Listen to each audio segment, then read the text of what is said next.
Guys, ito na yung Domino throttle natin. Ayan.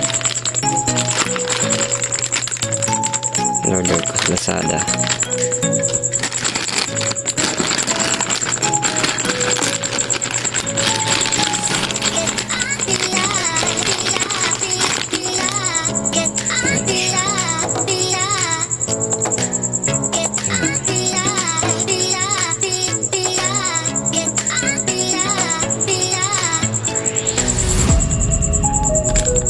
Kasama siya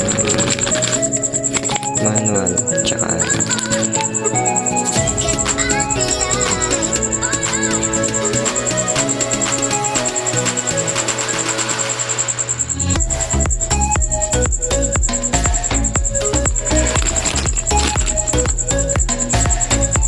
guys, update ko na kayo, papakabit ko na siya.